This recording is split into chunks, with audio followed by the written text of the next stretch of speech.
क्या तुम भारत के लिए खुफिया मिशन करोगे? 2 साल तक उन्होंने पाकिस्तान के नक्शे रटे। उनका निशाना था पाकिस्तान आर्मी। उन्होंने पाकिस्तानी फौज की हर हरकत पर नजर रखी। एक भारतीय जासूस का पाकिस्तानी सेना में मेजर बनना। उस वक्त डॉक्टर AQ खान पाकिस्तान का एटम बम बना रहे थे।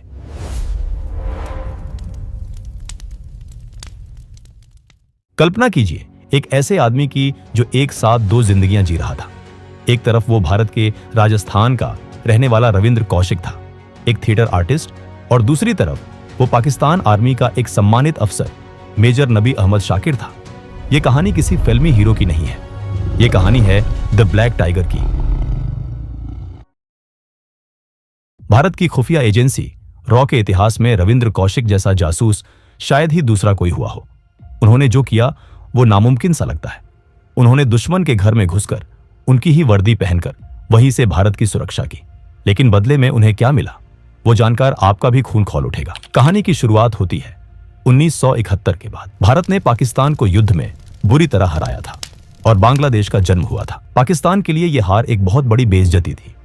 रावलपिंडी में बैठी पाकिस्तानी फौज बदले की आग में जल रही थी। रॉ, जो अभी नई नई बनी थी, उसे यह समझने में मुश्किल हो रही थी कि पाकिस्तान सीमा के उस पार क्या साजिश रच रहा है। खासकर पाकिस्तान का न्यूक्लियर प्रोग्राम भारत के लिए एक बहुत बड़ा खतरा बन रहा था। भारतीय खुफिया एजेंसियों को समझ आ गया था कि अगर पाकिस्तान के इरादों को जानना है तो हमें वहां कोई अपना आदमी भेजना होगा, एक डीप कवर एजेंट। और इसी तलाश ने रॉ को पहुंचाया राजस्थान के श्रीगंगानगर में। रविंद्र कौशिक का जन्म 1952 में श्रीगंगानगर में हुआ था। यह शहर पाकिस्तान बॉर्डर के बिल्कुल पास है। बचपन से ही रविंद्र ने बॉर्डर की टेंशन, फौज की आवाजाही और जंग का माहौल देखा था। उनके पिता इंडियन एयर फोर्स में थे, इसलिए देशभक्ति उनके खून में थी। लेकिन रविंद्र फौजी नहीं बनना चाहते थे, वो तो एक कलाकार थे। 1973 में वो लखनऊ में एक नाटक कर रहे थे। उस नाटक में उन्होंने एक ऐसे भारतीय फौजी का रोल किया था जिसे चीन की आर्मी पकड़ लेती है। नाटक में दिखाया गया था कि कैसे वो फौजी टॉर्चर सहने के बावजूद अपने देश के राज नहीं खोलता। किस्मत देखिए, उस हॉल में कुछ ऐसे लोग बैठे थे जो ताली बजाने नहीं बल्कि टैलेंट ढूंढने आए थे। वो रॉ के अफसर थे। उन्होंने देखा कि रविंद्र के अंदर एक अलग ही काबिलियत है। वो स्टेज पर रोते थे तो असली आंसू आते थे, गुस्सा करते थे तो आंखें लाल हो जाती थी। जासूसी की दुनिया में इसे इमोशनल सेगमेंटेशन कहते हैं। नाटक खत्म होने के बाद उन्हें बैक स्टेज अप्रोच किया गया। क्या तुम भारत के लिए खुफिया मिशन करोगे? रविंद्र कौशिक शुरू से ही देश के लिए कुछ बड़ा करना चाहते थे, इसलिए बिना सोचे उन्होंने तुरंत हाँ कर दिया। उनसे कहा गया कि उन्हें दिल्ली आना होगा। इसके बाद वो अपने घर पर नौकरी का बहाना देकर दिल्ली चले गए। दिल्ली में रविंद्र कौशिक की असली ट्रेनिंग शुरू हुई। उनका नाम रखा गया नबी अहमद शाकिर। उन्हें उर्दू सिखाई गई। सबसे मुश्किल काम था धार्मिक तौर पर ढलना। रविंद्र ने कुरान पढ़ी, नमाज पढ़ने का सही तरीका सीखा और इस्लाम की बारीकियों को समझा। यहां तक कि उनका खतना भी करवाया गया। 2 साल तक उन्होंने पाकिस्तान के नक्शे रटे। लाहौर की गलियां, कराची के बस रूट्स, सब कुछ उनके दिमाग में छप गया था। वो पूरी तरह से तैयार थे।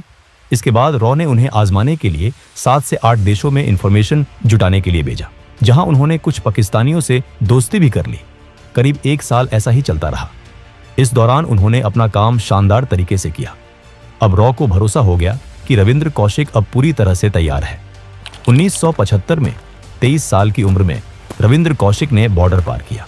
वो पाकिस्तान पहुंच गए। सबसे पहले उन्होंने वहां अपनी पहचान पक्की करने के लिए कराची यूनिवर्सिटी में एडमिशन लिया। उन्होंने लॉ की पढ़ाई शुरू की। उन्होंने अपनी डिग्री पूरी की और सिर्फ पास नहीं हुए बल्कि अच्छे नंबर लाए। लेकिन उनका मिशन सिर्फ वकील बनना नहीं था, उनका निशाना था पाकिस्तान आर्मी। पढ़ाई के बाद उन्होंने पाकिस्तान आर्मी में ज्वाइन करने की कोशिश की। तभी किस्मत ने एक बड़ा मौका दिया। पाकिस्तानी मिलिट्री के अकाउंट्स डिपार्टमेंट में वैकेंसी निकली। रॉ से हरी झंडी मिलते ही रविंद्र ने अप्लाई किया। ये उनकी जबरदस्त काबिलियत ही थी कि उन्होंने पहले ही प्रयास में इस कठिन परीक्षा को पास कर लिया। इसके बाद उन्हें पाकिस्तानी सेना में एक कमीशन्ड अफसर के तौर पर तैनात किया गया। ये विभाग सेना की नब्ज होता है। फौज टैंक कहां भेज रही है, नए बंकर्स कहां बन रहे हैं, परमाणु वैज्ञानिकों को सैलरी कितनी मिल रही है, ये सब हिसाब अकाउंट्स डिपार्टमेंट के पास होता है। इस पद पर रहते हुए उन्होंने पाकिस्तानी फौज की हर हरकत पर नजर रखी। सब जानकारी वो भारत भेजते रहे। उस दौर में आज जैसा हाईटेक कम्युनिकेशन नहीं था, इसलिए एक जासूस का काम और भी जानलेवा था। अपनी रिपोर्ट्स भेजने के लिए रविंद्र को पोस्टल सिस्टम का सहारा लेना पड़ता था। वो इनविजिबल इंक से खत लिखते, जिसे पहले कुवैत या दुबई भेजा जाता था। वहां से भारतीय एजेंट्स उसे दिल्ली पहुंचाते। अपनी कवर को और मजबूत करने के लिए उन्होंने वहां शादी भी कर ली। उनकी पत्नी का नाम था अमानत, जो एक स्थानीय लड़की थी। उनका एक बेटा भी हुआ। अब नबी अहमद शाकिर पूरी तरह से पाकिस्तानी बन चुके थे। किसी को सपने में भी अंदाजा नहीं था कि ये शख्स असल में भारत का जासूस है। उनकी पत्नी को भी ये नहीं पता था। एक तरफ वो भारत के लिए अपना फर्ज निभा रहे थे, तो दूसरी तरफ अपनी काबिलियत से पाकिस्तानी अफसरों का भरोसा जीत रहे थे। उनकी इसी मेहनत का नतीजा था कि जल्द ही उन्हें तरक्की मिली और वो मेजर बना दिए गए। एक भारतीय जासूस का पाकिस्तानी सेना में मेजर बनना ये रॉ के लिए किसी सपने से कम नहीं था। इस ओहदे ने उन्हें सेना के बड़े जनरलों और यहाँ तक कि ISI के अधिकारियों के बीच बैठने का मौका दे दिया। 1979 से 1983 तक का समय रविंद्र कौशिक का सुनहरा दौर था। वो रॉ को ऐसी खबरें भेज रहे थे जो किसी और के लिए नामुमकिन थी। उनकी सबसे बड़ी कामयाबी थी पाकिस्तान के परमाणु कार्यक्रम की जानकारी। उस वक्त डॉक्टर AQ खान पाकिस्तान का एटम बम बना रहे थे। रविंद्र ने कहुता रिसर्च लैब्स और परमाणु हथियारों से जुड़ी कई अहम जानकारियां भारत भेजी। इसके अलावा वो आर्मी की मूवमेंट की खबर देते थे। उनकी वजह से भारत ने कई बार पाकिस्तान के अचानक हमलों को रोका। राजस्थान बॉर्डर पर होने वाली कई साजिशें उनकी वजह से नाकाम हुई, जिससे हजारों हिंदुस्तानी सैनिकों की जान बची। उनकी रिपोर्ट्स इतनी सटीक और कीमती होती थीं कि जब ये रिपोर्ट्स प्रधानमंत्री इंदिरा गांधी तक पहुंची तो उन्होंने रविंद्र कौशिक को द ब्लैक टाइगर का खिताब दिया। पाकिस्तान में रहते हुए वो 3 से 4 बार भारत भी आए थे। जब भी उन्हें आना होता, रॉ उन्हें पहले दुबई बुलाती और फिर वहां से भारत भेजती थी। अपने माता पिता को उन्होंने बता रखा था कि वो दुबई में काम करते हैं ताकि किसी को शक ना हो। वो अक्सर अपने परिवार को चिट्ठियां भी लिखते थे। इस तरह खतरा उठाते हुए उन्हें पाकिस्तान में 8 साल हो गए थे। सितंबर 1983 रॉ को रविंद्र तक कुछ जरूरी संदेश पहुंचाना था। इसके लिए उन्होंने एक नए और कम तजुर्बे वाले एजेंट को चुना, जिसका नाम था इनायत मसीह। जैसे ही इनायत पाकिस्तान पहुंचा, पाकिस्तान की खुफिया एजेंसी ISI की नजर उस पर पड़ गई। इनायत मसीह को पकड़ लिया गया। सियालकोट के इंटेरोगेशन सेंटर में उस पर बेहद टॉर्चर किया गया। वो टूट गया। दर्द के मारे उसने उगल दिया कि वो एक बड़े एजेंट से मिलने आया है जो पाकिस्तान आर्मी में है। इनायत ने बता दिया कि मेजर नबी अहमद असल में रॉ एजेंट रविंद्र कौशिक हैं। पहले तो पाकिस्तानी अफसरों ने इसे मानने से इनकार कर दिया, लेकिन फिर उन्हें याद आया कि नबी का पाकिस्तान में कोई रिश्तेदार नहीं है, जिससे उनका शक गहरा हो गया। क्योंकि रविंद्र एक मेजर थे, उन्हें बिना सबूत के पकड़ना मुश्किल था, इसलिए उन्हें फंसाने के लिए एक प्लान बनाया गया। इनायत ने रविंद्र को मिलने के लिए एक पार्क में बुलाया। रविंद्र को इस साजिश का अंदाजा नहीं था, इसलिए वो वहां चले गए। जैसे ही दोनों ने बात शुरू की, वहां छिपे पाकिस्तानी सैनिकों ने देख लिया कि इनायत सच बोल रहा था। उन्होंने रविंद्र को चारों तरफ से घेरकर गिरफ्तार कर लिया। गिरफ्तारी के बाद रविंद्र को सियालकोट ले जाया गया। वहां उनके साथ जो हुआ वो सुनकर किसी की भी रूह कांप जाए। 2 साल तक 1983 से 1985 तक उन्हें लगातार टॉर्चर किया गया। 2 साल तक टॉर्चर इतना बुरा था कि उन्हें लगने लगा इससे अच्छा तो मैं मर जाऊं। ISI जानना चाहती थी कि उन्होंने क्या क्या जानकारी लीक की है, उनके नेटवर्क में और कौन है। लेकिन रविंद्र कौशिक टूटे नहीं। उन्हें यह भी ऑफर दिया गया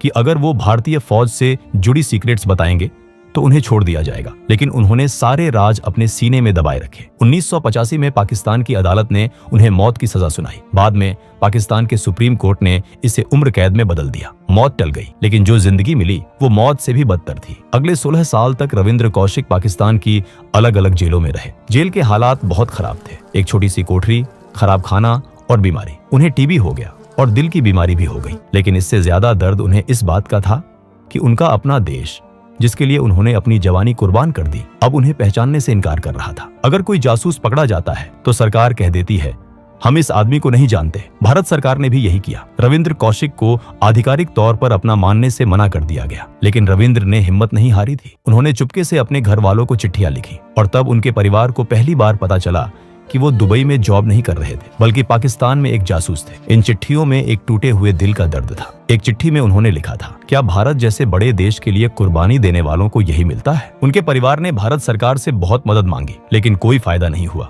रविंद्र 18 साल तक वो जेल में सड़ते रहे। उन्होंने एक और खत में लिखा कि अगर मैं अमेरिकन होता तो 3 दिन में छूट जाता। अमेरिका या इजराइल अपने एजेंट्स को बचाने के लिए जमीन आसमान एक कर देते हैं, कैदियों की अदला बदली करते हैं। लेकिन रविंद्र कौशिक के लिए कोई डील नहीं हुई। वो वहीं सड़ते रहे। 21 नवंबर 2001 ठंड का मौसम था। मियां वाली जेल की ठंडी दीवारों के बीच द ब्लैक टाइगर की सांसें थम गई। TB और हार्ट फेलियर ने उनकी जान ले ली। वो सिर्फ 49 साल के थे। उनकी मौत पर कोई सलामी नहीं दी गई, कोई तिरंगा उनके जिस्म पर नहीं ओढ़ाया गया। उन्हें जेल के पीछे एक गंदे से कब्रिस्तान में दफना दिया गया। आज वहां शायद कोई निशान भी नहीं होगा कि वहां भारत का सबसे बड़ा जासूस सोया हुआ है। पीछे रह गया उनका परिवार। जयपुर में उनके पिता अपने बेटे के इंतजार में ही गुजर गए। उनकी माँ आमला देवी आखिरी सांस तक लड़ती रही। वो प्रधानमंत्रियों को चिट्ठियां लिखती रहीं, बस एक उम्मीद में कि शायद उनका बेटा वापस आ जाए। 2006 में वो भी अपने बेटे से मिले बिना दुनिया छोड़ गई। काफी संघर्ष के बाद सरकार ने परिवार को नाम मात्र की पेंशन दी। उनके छोटे भाई ने एक इंटरव्यू में कहा कि उन्हें सरकार से पैसे नहीं चाहिए, बस वो इतना चाहते हैं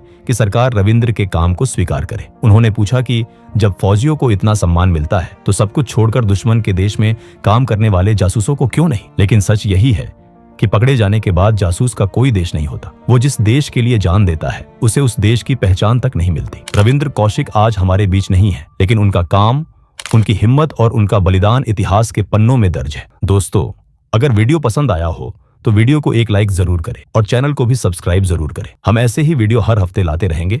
तब तक के लिए जय हिंद।